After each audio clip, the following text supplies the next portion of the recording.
attending national or international academic conferences, especially as we begin presenting reviewed papers. So suggesting anything specific for networking, national, international academic ones, and starting to present papers. Yeah, everyone's going to be at the conference for a general reason. The conferences are, generically, conferences are covering a theme, a topic that's behind there. So everyone's going to have something in common with everyone else. That's kind of like your common ground that you can start to build your relationship on.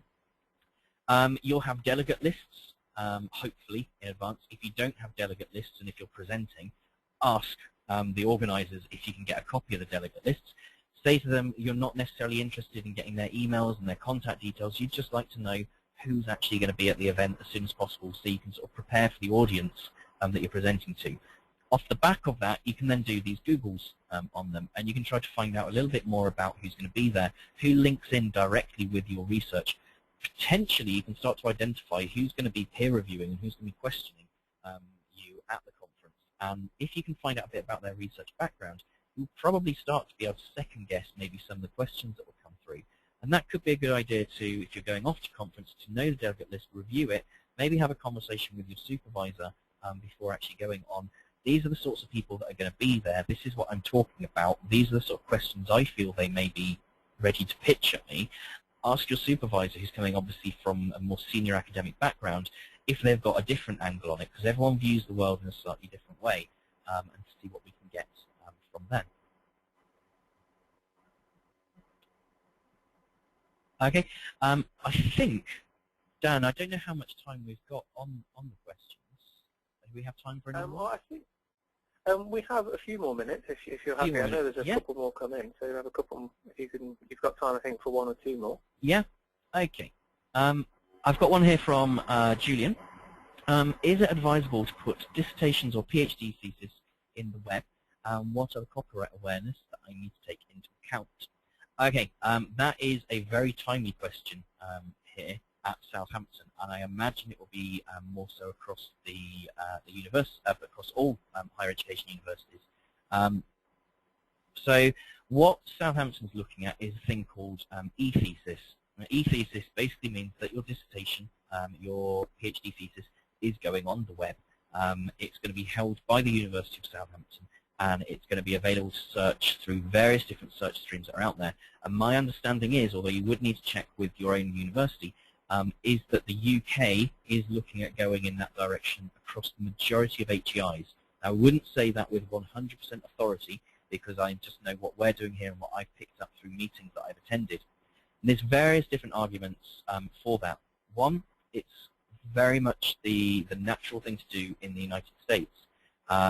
And the United States, obviously, is one of the world's biggest producers of doctoral graduates and PhDs. And the UK and Europe is kind of like just behind that in the production.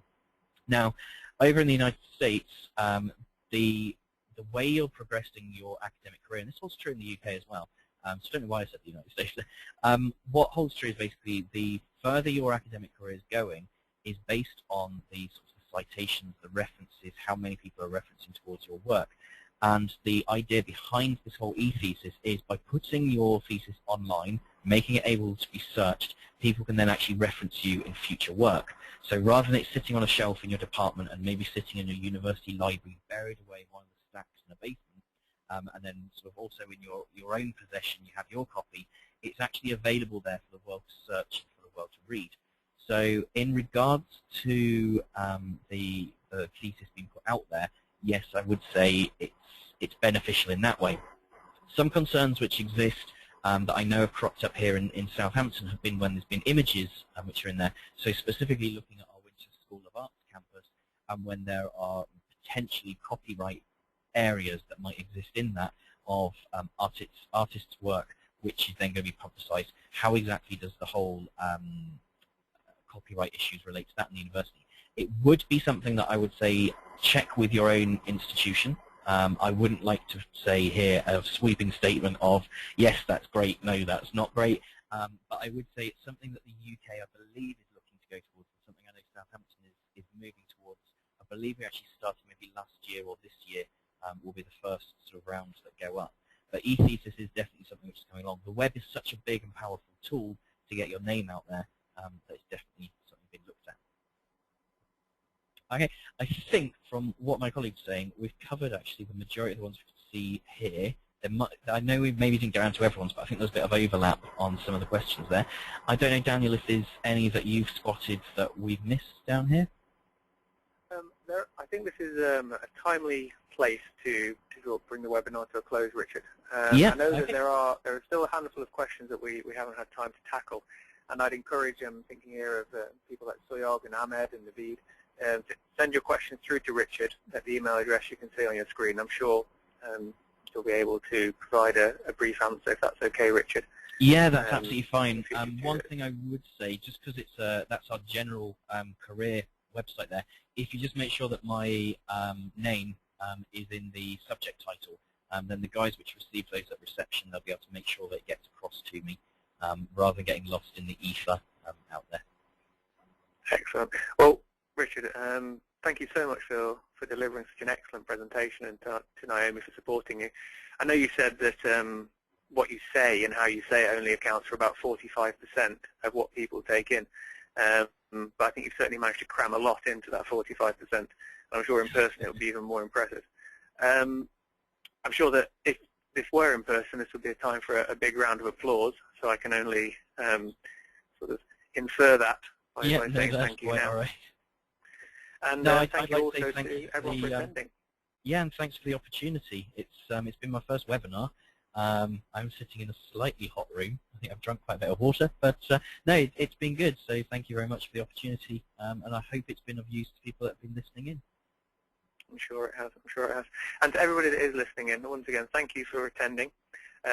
This webinar will be uploaded to our YouTube channel next week and be made available on the LinkHigher.com website, alongside all of the other advice and articles we have on enhancing your career, in addition to the job opportunities that we're currently advertising. So I'd encourage you to go and take a look there as soon as you can. The next webinar is going to be in June, and it's going to be looking at how to turn an academic CV into a non-academic CV and vice versa. It's going to be delivered by Dr. Eleanor Loughlin of Durham University Graduate School, and as soon as the time and date is confirmed, which should be tomorrow, that will be promoted on the LinkHigher.com website as well. So I'm going to draw this webinar to a close and look forward to hopefully seeing you all again next month. Have a lovely evening.